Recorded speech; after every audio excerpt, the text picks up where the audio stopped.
"Go to the nursing home and stay quiet," Samantha said without even looking at me. Not a tremble in her voice, not a second of hesitation. Just those 10 words.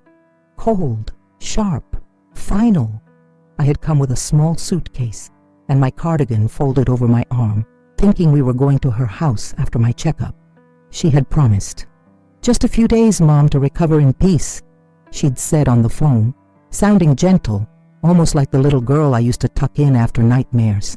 But now I stood in the lobby of Rosewood Pines, the kind of place that smelled of boiled vegetables and quiet endings. A nurse took my bag before I could even hold it tighter. I looked at Samantha. Her lips were pressed into a thin, painted line.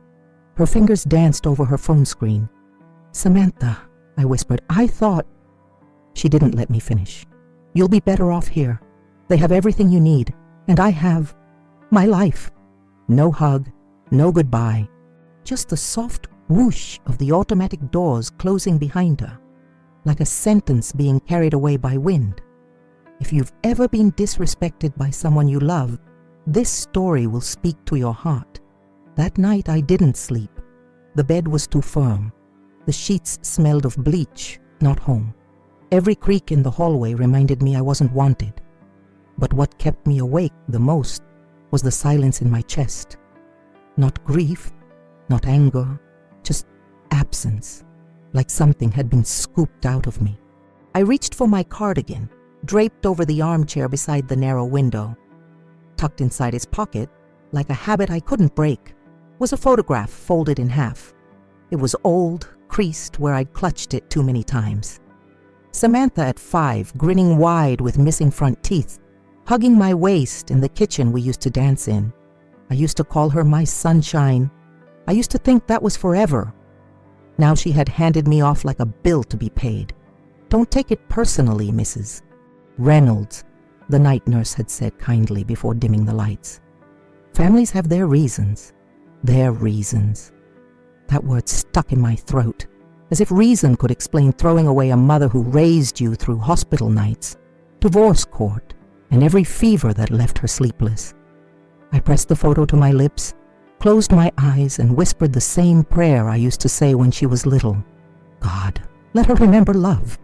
The hallway clock ticked on, indifferent. Morning came too early. All light and linoleum and trays rattling down the hall. A nurse named Carla brought me to the dining room. She smiled too wide, like someone trying to distract a child during a storm. The room was filled with quiet people, most staring past their oatmeal into nothing. One woman with snowy hair was humming to herself, spoon mid-air. Another man muttered at his toast like it owed him an apology. Carla pulled out a chair. "Here you go, Helen. Sit anywhere. It's scrambled eggs today. You like eggs?" I didn't answer. I didn't know anymore. I sat beside a woman wearing pearls over her robe. She didn't look at me, just kept folding her napkin into perfect triangles. A television played softly in the corner. The weather. Something about a cold front moving in. A staff member called out names and room numbers like they were lining us up for a field trip no one had signed up for. "Is this it?" I asked softly. The woman with the pearls turned to me for the first time. "No, dear," she said. Her voice was gravel and silk. "This is the waiting room before the end." I swallowed the lump that rose in my throat. I didn't want to cry in front of strangers, so I did what I'd always done. I folded my napkin, neatly, quietly, the way my mother taught me, the way I'd taught Samantha. That afternoon, Carla brought in a box with my name on it, a few clothes, a Bible, and my crocheting bag. "No rush unpacking," she said kindly. "Some folks like to keep their things in boxes for a while." I nodded, though I had no intention of unpacking. Boxes felt temporary. But that sweater, the little white one I had made for Samantha when she was pregnant with Lily, I pulled it out gently. It was soft from age, with tiny pink ribbons still threaded through the sleeves. I had made it while waiting for Samantha's ultrasound results, praying the child would be healthy, strong, loved. When Lily was born, she wore it home from the hospital. I remember Samantha crying, holding her against her chest, whispering, "Thank you, Mom. I couldn't do this without you. And now, 5 years later, she had done this, dropped me off like a misdelivered parcel. I held the sweater to my chest and breathed in. It no longer smelled like baby lotion, just time. A knock came at the door. "Everything all right?" Carla asked gently. "Yes," I lied. "Just remembering something warm." She smiled like she knew it wasn't the whole truth, then left me alone with the fading threads of memory. I folded the sweater slowly and placed it on the pillow beside me, not to forget, but to remember who I had been and who I still was even here. On the third morning, I heard her voice. I was walking slowly back from the activity room where someone had tried to get us to paint sunflowers on paper plates. My knees ached, but that voice, sharp, fast, familiar, stopped me cold. "I don't care what she said," Samantha was snapping at the front desk. "She's staying. My life is chaotic enough without her calling every day." She didn't see me. Her back was to the hallway. Her hair was tied tight in a sleek bun. She looked thinner, sharper, like stress had carved her. The receptionist, a young man with kind eyes, glanced over her shoulder and spotted me. Samantha turned. We locked eyes. Something flickered in her face. Surprise, shame. No, not quite. More like inconvenience. "Mom," she said, walking toward me with a forced smile. "What are you doing up?" "This is my hallway now," I said softly, "isn't it?" She laughed, uncomfortable. "I just came to drop off Lily's drawing. She misses you." She handed me a crumpled paper. A stick figure woman with gray hair stood beside a heart. "She missed me?" I asked. Samantha's mouth tightened. "Don't make this harder than it is."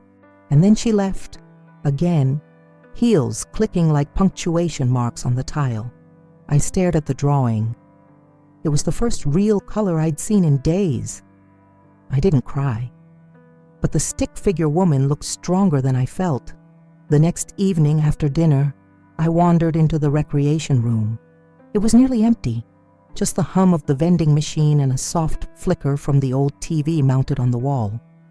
In the corner stood an upright piano, its keys yellowed like forgotten teeth. A small sign read, "Please ask staff before playing." I didn't ask. My fingers hovered over the keys, hesitant. It had been years, decades, since I'd last played. Samantha used to beg me to teach her. "Play the happy one, Mommy," she'd say. That meant Claire de Lune, though she never remembered the name. I pressed a single note. The sound was out of tune, but alive. Then another, and another, until memory found its rhythm. The melody filled the room, slow and trembling at first, then steady. The kind of song you play for someone who's gone but not lost. I closed my eyes and saw her at 5 again, swinging her legs on the piano bench, clapping off beat, laughing. For a moment I let myself believe she still needed me. When I opened my eyes, a few residents had gathered in the doorway, silent, listening. Carla was there too, her hand on her heart. When the last note faded, she whispered, "That was beautiful, Helen." I smiled faintly. It was hers, I said, and for the first time since arriving, I didn't feel invisible. That night, I opened the drawer beside my bed and pulled out the little notepad I'd brought, the one with faded roses on the cover. I used to write grocery lists on it, recipes, things to remember. But tonight, I began something different. "Dear Samantha," I wrote. The pen felt heavy in my hand, like I was holding all the years she had forgotten me. "I gave you everything I had. My time, my body, my patience. I kept every fever, every heartbreak, every victory of yours inside me like it was my own breath. And now I sit here, alone, wondering what part of me you stopped loving first." I paused, staring at the page. "I don't write this to hurt you. I write because I need to remember that I still feel." I tore the page out, folded it, and slipped it into the Bible beside my bed. I wasn't going to send it. Not yet. Maybe not ever. But writing it made my heart loosen just a little. I looked at Lily's drawing again. The crooked heart, the bright red crayon. "I miss you too, sweetheart," I whispered to no one. Outside, the wind tapped gently at the window.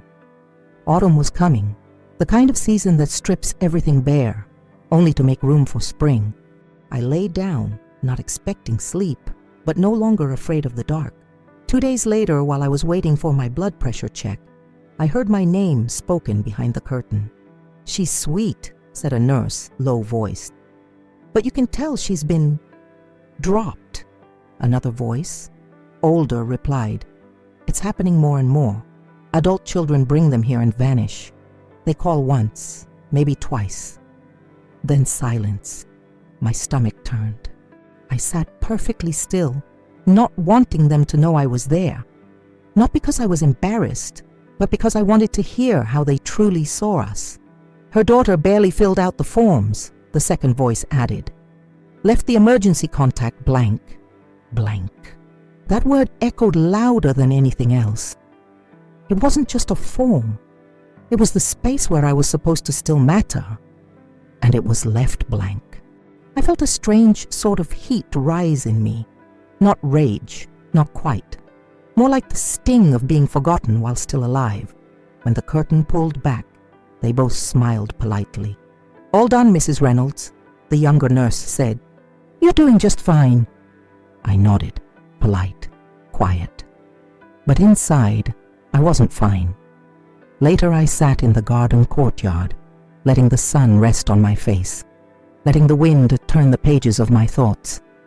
There was a dignity in silence, yes, but sometimes silence also lets people erase you. And I wasn't ready to be erased. I wasn't expecting much, but I remembered the date, October 5th, my birthday. When I woke that morning, a part of me hoped, not for balloons or cake, just a call, a message, one word from Samantha. Maybe Lily's voice singing off-key through the phone. Instead, there was nothing. No knock on the door, no flower at the breakfast tray, just the clatter of trays being wheeled down the hall and the muttered complaints of knees and backs from the dining room. Carla noticed my silence. "You okay today, Helen?" she asked as she helped me to my seat. "Mm-hmm," I nodded. "Just a little cold." She paused. "You're not cold," she said softly. "You're quiet." I looked at her, then looked away. "It's my birthday." Carla blinked. "Why didn't you say something?" I guess I was curious who would remember without being told. She didn't say anything right away. But when I returned to my room after breakfast, there was a single daisy in a paper cup on my nightstand. A note in Carla's handwriting said, "For the woman who deserves to be remembered." I sat on the edge of the bed, daisy in hand, and let one tear fall. Just one. Not because of the silence, but because someone, however briefly, had seen me. Sometimes it's not the absence of love that breaks you. It's the absence of being noticed. It was a Saturday. The kind that used to smell like pancakes and the sound of Lily's laughter echoing through the kitchen. Now it smelled like overcooked peas and antiseptic. I was sitting by the window in the lounge, watching the parking lot, when a silver SUV pulled in. I leaned forward instinctively. My breath caught, but it wasn't Samantha. It was another family, a young woman with long hair and 3 children bouncing around her like puppies. They carried balloons, bright ones, and a teddy bear almost bigger than the smallest child. They entered with noise and hugs, and the sound of real life rushed into the hallway like perfume from another world. They were here for Mr. Hendricks, the man in the room 2 doors down. I watched as he beamed, standing up straighter than usual, eyes bright like a child's on Christmas morning. His granddaughter climbed onto his lap. "We brought you donuts, Grandpa."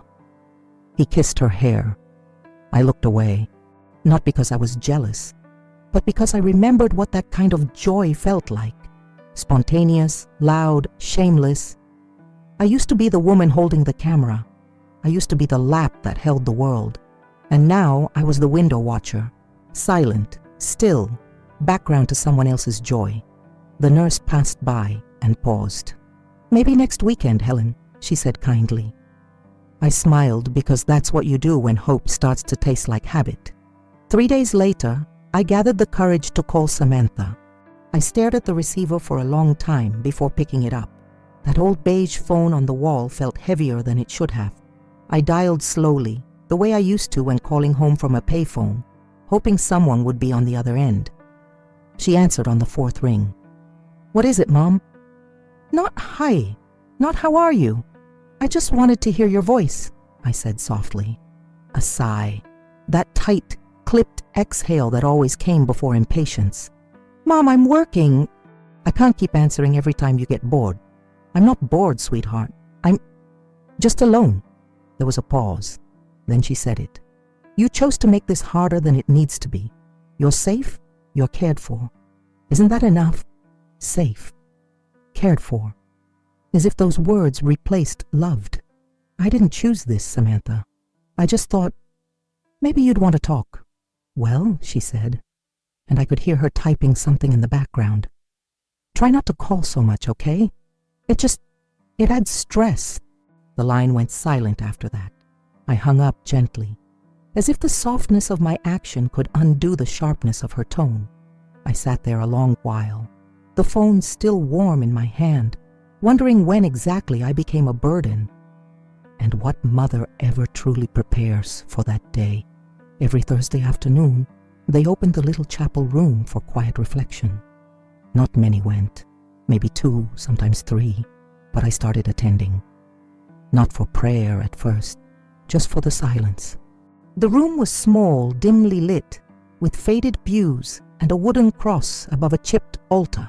But someone always laid fresh petals in a bowl near the door. Red ones. They reminded me of the roses from my wedding bouquet, and of how Samantha used to place rose petals in her bass when she was 7, pretending she was a princess. Funny what sticks in your memory. That Thursday, I sat alone near the front. A candle flickered beside the altar, and for the first time since I arrived, I let myself cry without hiding it. No one was there to see, or so I thought. After a while, I heard the soft rustle of fabric, and then someone sat beside me. It was Pearl, the woman who folded her napkins like origami. She didn't say a word, just reached into her pocket and pulled out a single tissue, offered it with a nod. I took it. "You don't have to talk," she said, her voice low, sure. "But it helps." I looked at her, this stranger with tired eyes and dignity wrapped around her like a shawl, and I whispered. She stopped calling. Pearl nodded. "Mine did too. Years ago, we sat in that quiet chapel, 2 women holding the ache of motherhood like something holy. One rainy afternoon, Carla entered my room with a cardboard box in her arms. "This came for you," she said, placing it on the small table by the window. I didn't recognize the handwriting on the label, probably a friend of Samantha's. But when I opened it, I inhaled a breath I hadn't felt in weeks. Color. The box was filled with drawings, crumpled, smudged, glorious little drawings, all from Lily. Sunflowers with crooked stems, rainbows missing colors, a dog that looked suspiciously like a giraffe, and a little girl holding hands with a woman labeled Nana, me. I traced the lines of that drawing with my finger. The figure of Nana had bright orange hair, just like I used to before the gray took over. At the bottom of each paper was a short note in crayon. "Miss you, Nana. Mom says you're resting. I want to paint your nails." The last one read, "I told Mom to let me call you. She said maybe later." My hand tightened. That wasn't forgetfulness. That was control. Samantha wasn't just distancing me. She was filtering me out of Lily's world. I sat there, surrounded by little paper hearts and crooked smiles, letting the colors soak into me. Lily remembered. Lily missed me. I pulled out my rose-covered notepad again. "Dear Lily," I wrote, "this is the first letter I'll never send, but I need to say it anyway, because love, real love, needs to be spoken, even into silence." Later that evening, Carla returned to check my vitals. She noticed the drawings spread across my bed and smiled softly. "Lily?" I nodded. "She's 5. She draws more than she speaks. She draws you beautifully, Carla said, adjusting the blood pressure cuff. I watched her face as she worked, patient, unhurried. There was a different kind of kindness in her, one that didn't demand attention, the kind that notices without intruding. Carla, I asked quietly, do you have children? She paused, then nodded. One, a son. He's grown now, lives in Colorado. Does he call? A soft laugh. Sometimes. But when he doesn't, I try to remember who he was before the world taught him to forget me. That sentence stayed with me. As she packed up her bag, she glanced again at the drawings. You want to send something back to Lily? She asked. I can help. A card, maybe. My throat tightened. Samantha won't let her call. I doubt she'll let her receive. Carla didn't push, but her eyes held a quiet suggestion. Well, if you ever want to write her, I have stamps. And no rules say a grandmother can't whisper through the mail. After she left, I held one of Lily's rainbows against my chest. It had 5 colors instead of 7, missing purple and blue, but it was still a rainbow, still reaching across the page. Maybe I could reach too. Sunday used to be our day. Pancakes, puzzles, long phone calls. Samantha and I had a ritual. Back when life felt like a shared book instead of 2 closed chapters. Now Sundays came with stillness. I sat by the phone that morning watching it, like a widow waiting for a knock that never came. At 10 I dialed anyway, straight to voicemail. I tried again after lunch. This time it rang, once, twice, then silence. She answered. What, Mom? Just that. No warmth. Just the impatient echo of someone already done with the conversation before it began. I got Lily's drawings, I said quickly, gently. They made me smile. Oh, good. Pause. Look, Mom, I don't have time for this today. Samantha? I said, not today. You're safe. You're fed. What else do you want from me? I almost said to be your mother again. But I didn't. I hung up before she could. I stared at the phone, my hands trembling slightly. Across the room, Pearl was folding napkins at the table, her usual rhythm undisturbed. Expecting someone? She asked without looking up. No, I said, just forgetting that I still expect. She gave a soft hum. That's the cruelest hope, the one that lingers when it knows better. I smiled sadly. She was right. Hope, for mothers like me, wasn't a gift. It was a habit. On Tuesday, we had a fire drill. Everyone shuffled outside in coats and wheelchairs, standing in the pale sun like statues. I stood near the rose bushes, watching a bee hover over petals too tired to bloom. Then I saw her, a young woman in jeans and a loose green sweater, holding a clipboard and talking to Carla by the back entrance. Her hair was light brown, tied messily, and her voice was low, but there was something in her posture, in the tilt of her head. She turned. Her eyes, not Samantha's, but Lily's. The same wide almond shape, the same quiet intensity. My heart beat faster. She looked maybe 20, too young to be Samantha, too old to be Lily. Carla gestured toward the bench where I stood. The girl nodded and approached, clipboard in hand. Hi, Mrs. Reynolds, she said with a small smile. I'm Abby. I'm interning here, shadowing the staff this week. Her voice was warm, not too loud, not too sweet. I heard you used to play piano. I blinked. I do, sometimes. Well, she said, if you ever feel like teaching, I'd love to learn. She wasn't family. She wasn't even close. But somehow, her presence didn't feel like a replacement. It felt like a thread. Fragile, new, but real. Maybe kindness didn't have to come from blood. Maybe dignity could be restored by strangers, with gentle eyes. I nodded. I'd like that, Abby. I'd like that very much. 2 days later, Abby returned with a small keyboard tucked under her arm. It's not a real piano, she said, slightly breathless. But it'll do. We set it up on the table by the window in the lounge. Pearl glanced over once, then went back to her napkins. Mr. Hendricks grunted from his crossword. No one asked questions. Abby sat beside me, notebook in hand, her pen ready. So, how do you begin? I hesitated, fingers hovering over the plastic keys. It's not about playing, I said. It's about remembering. Feelings have rhythm. Start there. She smiled and watched closely. I played a simple melody, the one I used to hum to Samantha when she couldn't sleep. A lullaby I'd made up one sleepless night, holding her warm little body against mine. Halfway through, my voice cracked, but I didn't stop. Abby didn't speak. She listened with the reverence of someone witnessing something sacred. When I finished, she looked at me like I had just handed her a treasure. Did you write that? I lived it, I said. She nodded slowly, eyes glassy. Can we do this again tomorrow? Yes, I whispered. And the day after that. I didn't realize how much I'd missed being needed. Not for care or convenience, but for the beauty I carried. The parts of me that still sang even when no one was listening. And suddenly the room didn't feel so small anymore.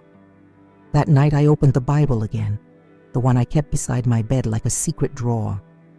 Inside, between the Psalms and Proverbs, lay a growing stack of unsent letters, some to Samantha, some to Lily, one or two to myself. I pulled out the first one I'd written, Dear Samantha. I reread it, tracing the words like stitches in an old wound. Then I reached for a new page. Dear Lily, I began, one day, you'll be old enough to wonder why I wasn't there. You'll ask questions your mother may not answer. So let me tell you what she won't. I wrote slowly, deliberately. I was there when you were born. I held you before she did. I sang to you before you knew what music was. I kept every drawing you gave me. I never stopped loving you, not for a single day. A tear landed on the paper, smudging the ink, but I didn't stop. I hope the world is kind to you. I hope you grow with laughter, not silence. But if you ever feel forgotten, know this. You are not. Not by me. I folded the letter and slid it between the pages of Psalms. Someday someone would read it. Maybe not now. Maybe not even soon. But the truth was there, resting quietly in ink and paper, waiting like a buried seed. And sometimes, that's all a grandmother can do. Plant something for a future she may never see. The facility held a monthly family dinner, a gesture meant to invite loved ones, though most chairs remained empty. I didn't expect Samantha to come. I had stopped expecting. But I wore my nicest sweater anyway, the cream one with the embroidered sleeves. I brushed my hair, even put on a little lipstick I'd saved from last year. Pearl helped me choose earrings. If they don't show up, at least you'll shine, she said. At 6, families began trickling in. Laughter echoed from 2 tables down. Mr. Hendricks had 2 sons and a daughter with him, all loud and loving. I tried not to watch. By 6:15, my table had only 1 place setting used. By 6:30, Carla walked over and placed a gentle hand on my shoulder. She called, she said quietly. Samantha said she forgot, that something came up. Something. I nodded. Then I stood. Without a word, I picked up my untouched plate, roast chicken and green beans gone cold, and walked it to the trash. People stared, a few murmured, but I didn't cry. Not in front of them, not anymore. Later that night, back in my room, I sat in the dark. Not angry, not even surprised. Just empty. A silence settled over me that felt like dust over old furniture. Slow, inevitable. That dinner was supposed to feed connection, but all it fed was the quiet ache of being publicly unloved. The next morning, no one mentioned the dinner. Not Carla, not Pearl, not even Abby, who waved at me from the hallway with her usual spark, then looked away a second too quickly. That's how silence works. It wraps around humiliation like gauze, clean, polite, unspoken. I returned to my room and sat in the armchair by the window, watching the leaves begin to fall, orange and brittle, letting go without protest. The chair creaked beneath me. I didn't move. I wasn't angry. But I was tired of performing grace, tired of nodding and smiling as if the wounds inside me hadn't been reopened. Not with a knife, but with neglect. I looked at the little white sweater again, folded neatly on the edge of the bed. The one Lily wore when she came home from the hospital. The one I stitched in love, stitch by stitch. It hadn't been touched in days. Without thinking, I placed it in my lap and began to unravel it, gently, thread by thread. Not out of bitterness, out of clarity. I couldn't hold on to things that no longer held me. Each loop loosened was a memory I laid to rest. And still, I whispered with each tug of the yarn, I loved you. I loved you. I loved you. The silence wasn't lighter after that, but it was honest, and that somehow felt like a beginning. 3 days later, Carla handed me a white envelope during her morning rounds. No return address, she said, placing it in my hand. I studied the handwriting, blocky, uneven, not Samantha's. Inside was a single sheet of lined paper, crayon marks, red hearts in the corners. Nana, it read.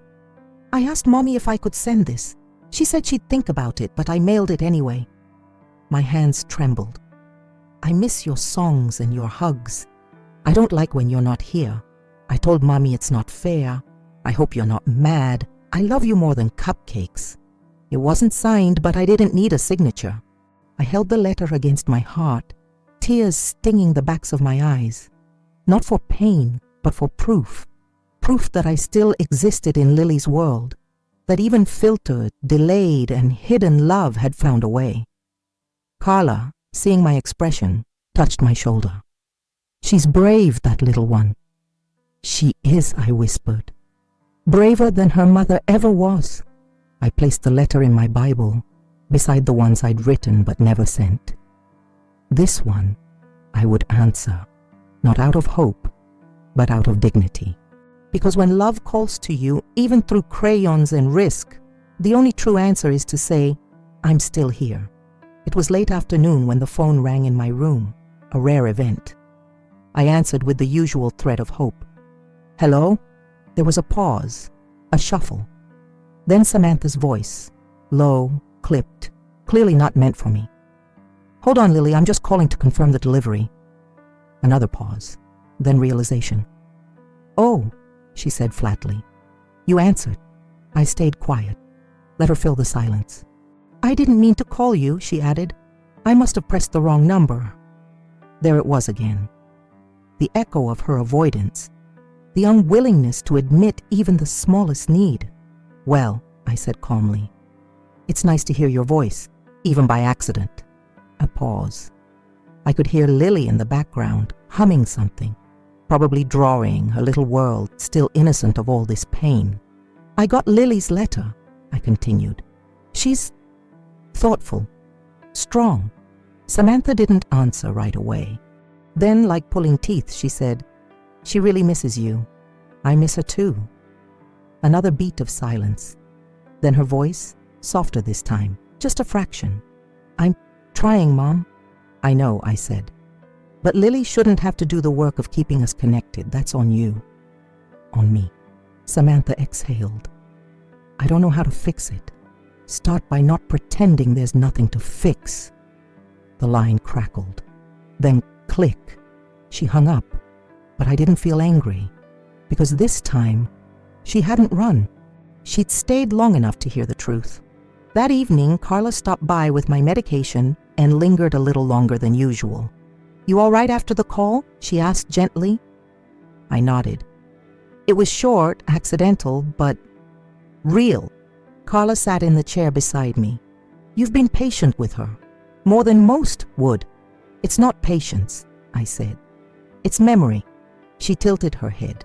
I remember the child she used to be, I explained. The girl who ran to me with scraped knees and questions about stars. I remember the softness in her before the world, or maybe I, hardened her. Carla was quiet. Then she asked the question no one ever dared to. If she never changes, Would that be enough? Could you still find peace? It struck something deep, because I didn't know. I had spent so long holding out for justice, for recognition, for that one day when she'd say, "I'm sorry, Mom, I see you." But what if that day never came? I looked down at my hands, veined, wrinkled, still strong in their own way. "I think peace might not come from her," I said slowly. "It might come from letting go of who I needed her to be, and blessing who I still am." Carla nodded. "That's not weakness, Helen. That's wisdom." For the first time in weeks, I slept without waking, not because the pain had vanished, but because I had finally named its shape and stopped waiting for someone else to erase it. Abby returned that Friday with a folded flyer in her hand. "We're doing a little music hour tomorrow," she said almost shyly. "Would you play?" I hesitated. Play? In front of everyone? It had been decades since I'd performed anything for more than just ghosts and memories. But something in her face, that hopeful, unjaded light, reminded me of Lily. "All right," I said softly. "I'll try." The next afternoon, they gathered us in the lounge. Nothing fancy, just a few rows of chairs, some tea in paper cups, and a borrowed keyboard by the window. Pearl was in the front row, of course. Carla stood in the back, arms crossed, smiling like she'd been waiting for this. I sat on the bench, hands trembling. Then I closed my eyes and began. Not Claire de Lune, not a hymn. I played the lullaby, Samantha's lullaby, the one I had written before she had words for fear. As I played, I thought of her small body curled against mine, of the nights she couldn't sleep unless my breath matched hers, of Lily, maybe somewhere coloring, maybe listening. When I finished, the room was quiet for a moment too long. Then they clapped, not loudly, not out of obligation, but gently, the kind of applause that says, "We see you." Abby leaned in, whispering, "That was beautiful." I smiled, holding the last note inside me. It wasn't applause I needed. It was to remember I hadn't disappeared, and today I hadn't. That evening, long after the recital, just as the sky turned a bruised purple, Carla knocked on my door. "You have a visitor," she said, voice cautious. I frowned. Abby already left. "It's not Abby." I stepped into the hallway, heart steady, not expectant, just alert, and there she was. Samantha, standing awkwardly near the front desk, holding her purse like a shield, eyes flickering everywhere but toward me. She looked older than I remembered. Not in years, but in weight. The kind that life adds when love becomes an afterthought. I approached slowly. She turned to face me, stiff, unreadable. "Lily's been asking more questions," she said. "I thought I should come. Not I missed you. Not I'm sorry. Just I thought I should." Still, I nodded. "All right." She shifted on her heels. "I saw the recital on their website. Someone posted a clip. I didn't ask who. Didn't need to." She looked down. "I didn't know you could still play like that. I didn't know you were still listening." That landed. Her eyes lifted to mine. "I haven't been fair," she said. Silence. Then, "I don't know how to fix what's broken between us." I took a breath.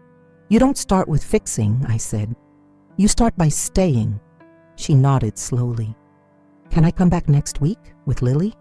The word I wanted to say was finally, but the word I chose was yes, and it tasted like forgiveness.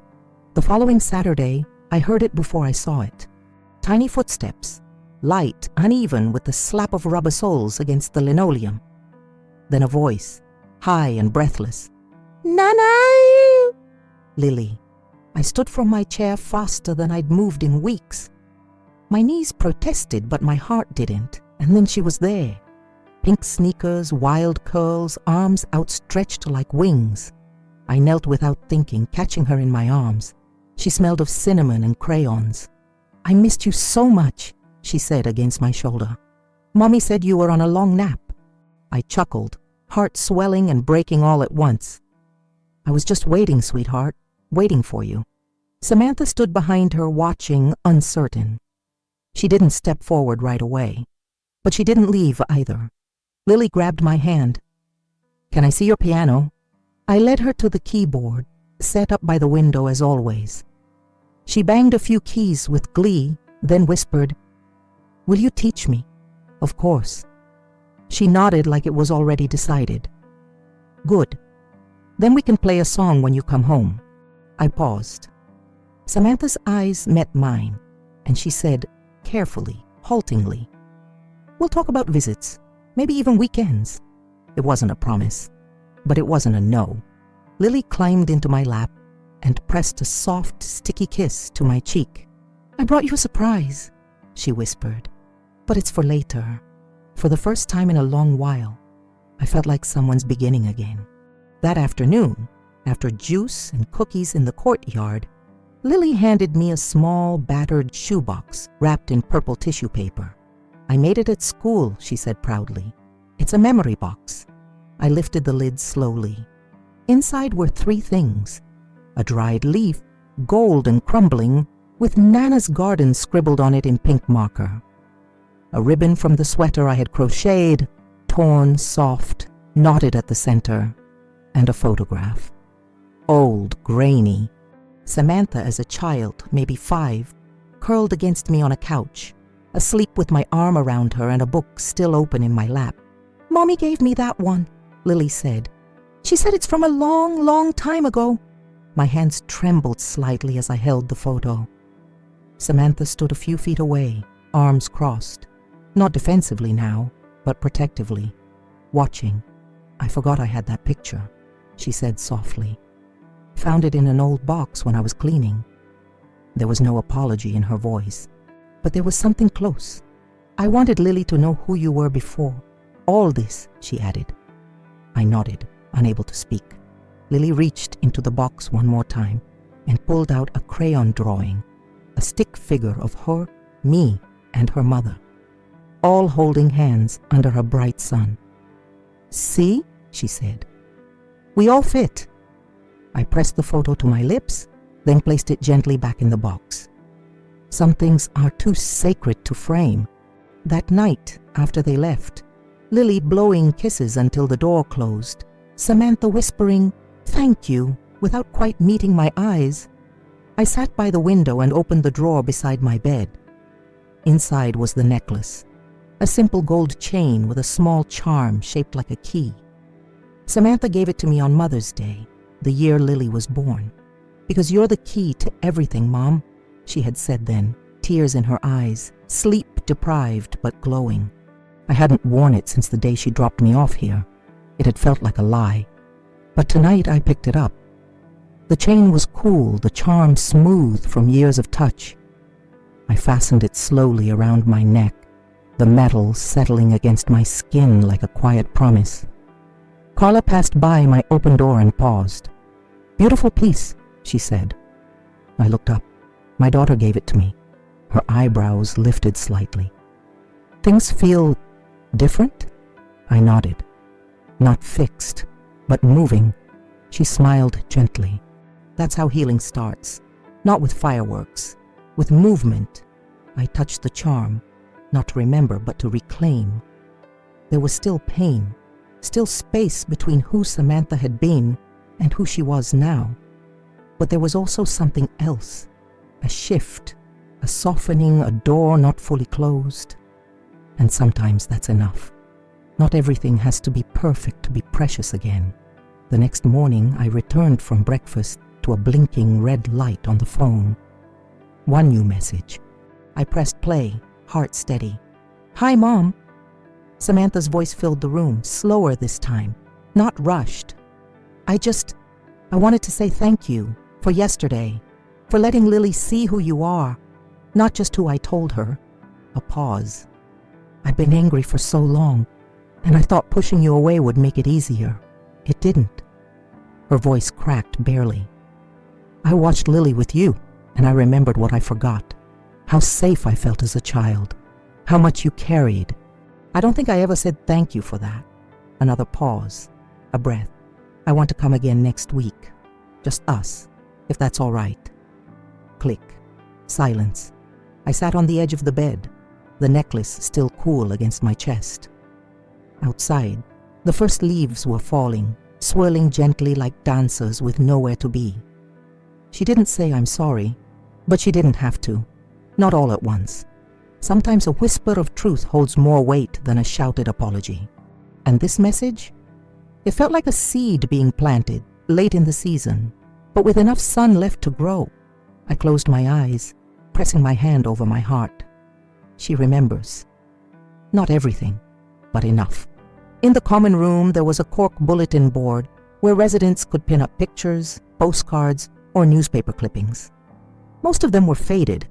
Wedding photos, dog-eared Christmas cards, old baby snapshots from decades past.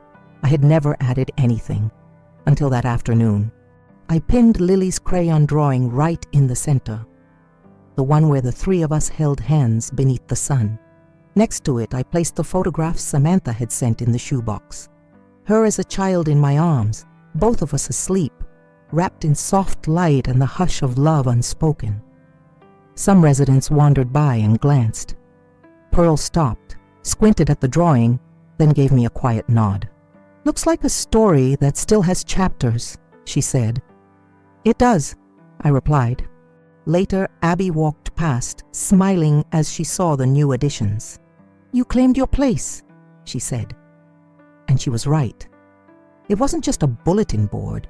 It was proof that I had lived, that I had loved, that I was still part of something, not just past, but a thread that continued into the hands of a child with pink sneakers and a crooked smile. I didn't need the whole story rewritten, just this page, pinned with a thumbtack and a little courage, right where everyone could see. For weeks, I had written to Lily and folded the letters into the pages of my Bible, unsent, unsaid. But today, I picked one and mailed it. No permission, no second guessing. Carla brought me an envelope, a stamp, and a smile that said I was waiting for this. I chose the shortest letter, the most honest. "Dear Lily, you are the brightest part of every day I remember. Your laugh lives in my bones. I miss you always. Love, Nana." No preaching, no guilt, just truth, tender and small. At the mailbox in the front hallway, I dropped it in, heart racing. "Think it'll reach her?" I asked Carla. She nodded. "Even if it doesn't end up in her hands, it's out there now. And love, real love, travels." That night, I didn't write another letter. I didn't need to. Because for the first time, I wasn't holding everything in. I was letting it live beyond me, where it could breathe. Later, I imagined Lily opening the envelope, maybe in her bedroom, crayons nearby, maybe asking Samantha, "Did Nana send me this?" And maybe, just maybe, Samantha would say, "Yes, baby, she never stopped." And that would be enough. Not to undo the hurt, but to build something again. Even if it began with one envelope, one stamp, one whisper of hope in the mail. Sunday morning, I returned to the little chapel for reflection, alone as usual. The rose petals were fresh again, deep red and fragrant. I sat in the third pew from the front, fingers laced together, heart still. I didn't pray, not in words. I just breathed. And then, footsteps, soft ones, careful. I turned. It was Samantha. No Lily this time, just her. She looked different. Not tired, softer, less armor. "I wasn't sure you'd be here," she said, standing near the door like she might flee. "I always come on Sundays," I replied. She nodded, then walked slowly down the aisle and sat beside me. Not touching, just near. "I opened one of your letters," she said quietly. "The ones in the Bible. Lily found them when I was helping her pack for school." My breath caught. "I didn't know you wrote like that," she continued. "It felt like sitting next to your heart." I didn't speak. The candle flickered. The silence felt sacred. "I wanted to come alone," she said, "because there's something I need to say without Lily watching." She turned to me, eyes clear. I wasn't kind. I wasn't fair. I thought distance would protect me from guilt, but it just made me forget who I was before. Before I got scared, tears welled. "I'm sorry, Mom." I reached out and held her hand.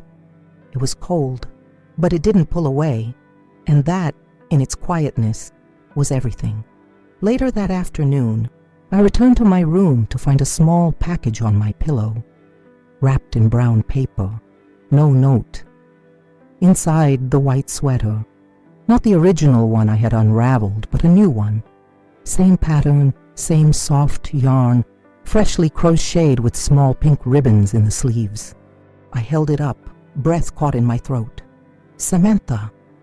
She must have taken the unraveling pieces home, recreated the sweater from memory, or maybe from something deeper, a restoration, a gesture without words. I pressed it to my chest, eyes closing. The yarn still smelled faintly like her house, laundry soap and lavender. In the corner of the box was a folded paper, not a letter, just one sentence, written in her familiar script. Some things deserve to be made whole again. I placed the sweater next to Lily's drawing on the nightstand and sat in the silence, letting it wash over me. There had been no dramatic apology, no grand scene. Just this: a daughter making something whole, stitch by humble stitch. I ran my fingers over the ribbons. They were a little crooked, perfectly so. Because healing doesn't come flawless, it comes human. And in that moment, with that small white sweater resting beside me, I felt like a mother again. Not a forgotten burden, but a remembered beginning. The next Saturday, the front doors of Rosewood Pines opened at 2:15 sharp, just as they had so many times before. But this time, I wasn't watching from the window. I was standing there, waiting. Lily burst through first, arms wide, her little backpack bouncing with each step.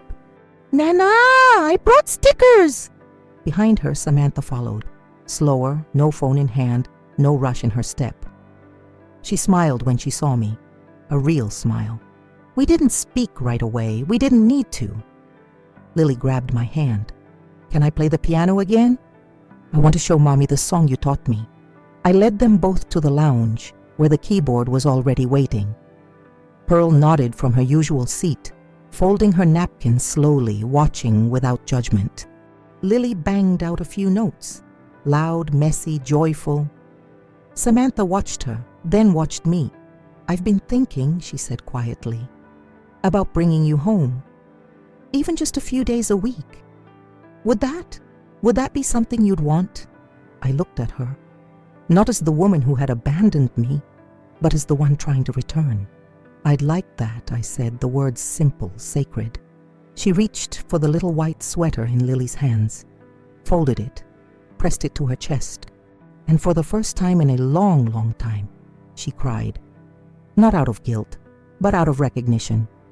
The same door that once closed behind me had opened. This time, not with shame, but with trembling grace. 2 weeks later, I stepped into Samantha's home again. The kitchen looked almost the same, a little messier, with Lily's drawings taped to the fridge and a stack of unopened mail by the microwave. But the table was set. 3 plates, 3 chairs, and a little vase in the center, holding a single daisy. The same flower Carla had once placed beside my bed when no one else remembered. "I thought we cooked together," Samantha said. Her voice was hesitant, unsure, like a singer relearning a song she used to know by heart. I nodded. "You still like my chicken and dumplings?" She smiled. "I crave it every winter." Lily clapped. "I'll stir." We cooked with laughter, fumbled measurements, a little too much salt. I taught Lily how to roll the dough, and she taught me how to peel a carrot with one eye closed. Her new talent, apparently. We sat down finally around that table. No raised voices, no silences filled with shame, just warmth. Samantha passed me the bread. "I didn't think I deserved this," she said quietly. "You didn't have to," I replied. "You just had to want it." She blinked. eyes glossy again, and reached across the table to hold my hand. I do. I squeezed her fingers, not to forgive everything all at once, but to say, this is how we begin. The table didn't fix the past, but it gave us a place to rewrite it, together. In the living room beside the old bookshelf stood an upright piano, covered in dust, slightly out of tune, but familiar. Ours. Samantha ran her fingers across the keys. I forgot this was even here, she said softly. I opened the bench. Inside were old sheets of music, some with Samantha's name scribbled in the corners in purple crayon. I lifted one page, pressed it flat. You used to beg me to teach you. She smiled faintly. I wish I'd listened. It's not too late. She sat beside me. Lily squeezed between us. Play the lullaby, Samantha whispered. The one from when I was little. I began slowly, my fingers remembering what my heart never forgot. Halfway through, Samantha closed her eyes. I used to pretend you were magic, she said, that you could make anything better just by sitting near me. Tears slipped down her cheek, quiet and unforced. I'm sorry I made you feel small. You didn't make me feel anything, I said gently. You reminded me that even mothers need to be remembered. Lily reached for a framed photo on the shelf, the same one from the shoebox, now cleaned and placed with care. Nana, was I in your tummy once, too? Samantha laughed through tears. No, baby. You were in mine. But Nana carried both of us, for longer than we knew. We sat at that piano, the notes hanging like prayers. Not perfect, but enough. Spring arrived slowly, then all at once. Back at Rosewood Pines, the courtyard garden, once bare and brittle, began to stir with color. Daffodils first, then tulips, then wild, reaching roses. Lily and Samantha visited every Saturday now. We tended to a small patch of soil together, the one I had once ignored, thinking I had nothing left to plant. Lily insisted on daisies. Because they're the happiest, she said. Each visit, she watered them carefully, counting her steps, whispering secrets into the leaves. On one of those afternoons, I stood from the bench with care and walked toward the gate, my steps deliberate, light. Samantha followed, slower. I talked to the administrator, she said. We're ready to bring you home full time. If you still want that. I turned to her. I want to be where love lives. If it's your home, then yes. Her face crumpled, not from guilt, but from relief. We sat by the garden, watching Lily dig with her tiny hands. Samantha reached into her bag and pulled out a photograph, newly printed, framed. It was us. The three of us on the piano bench, heads tilted together, laughing. She placed it in my lap. For your room, she said. I looked up at the garden, the same space that once felt like a waiting room before the end. Now, it was blooming, like something had forgiven the soil. It was a quiet Wednesday when I packed the last of my things. Not much, a few clothes, the Bible with Lily's letters tucked safely inside, the white sweater folded like a prayer, and the framed photo Samantha had given me. Carla stood in the doorway, arms crossed, eyes shining with a smile she tried to hide. You're really going? She asked. I nodded. It's time. She walked over, hugged me tightly. You were never just a patient here, Helen. You were a presence. I think I just remembered how to be a mother again, I whispered. No, she said, stepping back. You never forgot. They just forgot how to see you. We shared a long look. Two women who had witnessed each other's quiet battles. At the front entrance, Samantha waited by the car. Lily was dancing around the trunk, holding a hand-drawn welcome sign. Nana's new room. I stepped outside. The doors whooshed shut behind me. The same doors that once closed on my dignity now opened to something else. Possibility. Samantha took my suitcase. Ready? I looked back once, not in regret, but in gratitude. Even a place of exile can become sacred if it leads you back to yourself. Then I slid into the passenger seat. The car hummed to life. Lily buckled me in, singing softly. And as we pulled away, I realized something simple, something true. I was no longer being taken somewhere. I was being brought home. That evening in Samantha's house, I sat in the armchair by the front window, the same spot where, years ago, I used to rock her to sleep. Outside, the sun melted into gold, and the street grew quiet. In the corner stood a lamp, the one I had given her when she moved out at 18. Back then, she said it was too old-looking, but she'd kept it anyway. Now it sat glowing beside me, warm and steady. She had plugged it in before I arrived. A gesture, a remembering. Samantha came in with tea, handed me the cup, and sat beside me on the floor like she used to. "I know it won't be perfect," she said. "I'm not asking for perfect," I replied. "I'm asking for presence." She nodded slowly. Across the room, Lily was drawing again. She looked up, pointed to her picture. "It's us," she said proudly. "And you're holding hands." I smiled. We always were, even when we didn't feel it. Outside, the wind moved through the trees. A neighbor's porch light flickered on. Life, ordinary and sacred, and inside, quiet, safe. I sipped my tea, let the warmth settle into my chest. The lamp glowed beside me, its light steady against the dusk. A symbol that even the things forgotten can shine again. Weeks passed. The garden behind Samantha's house bloomed with soft chaos. Daisies and marigolds, patches of wild lavender, a stubborn sunflower that leaned too far toward the neighbor's fence. Every evening I sat there with Lily, our hands in the dirt, our words soft. "I think flowers remember where they come from," she said one day, brushing soil from her fingers. "Maybe they do," I whispered. "Or maybe they bloom better when they're loved." Samantha joined us that evening. No makeup, no phone, just herself. She brought lemonade and sat quietly listening. "I wish I'd asked more about your childhood," she said suddenly. "I never knew your favorite color, or your favorite season." I smiled. Yellow and fall both remind me of change that still glows. She reached for my hand, this time without hesitation. "You deserve to be here," she said. "Not because I need help, but because I need you." The sun dipped below the fence line. The sky turned dusky rose. Lily pressed a daisy into my palm. "For keeps," she said. I held it close. This wasn't revenge. It wasn't a victory.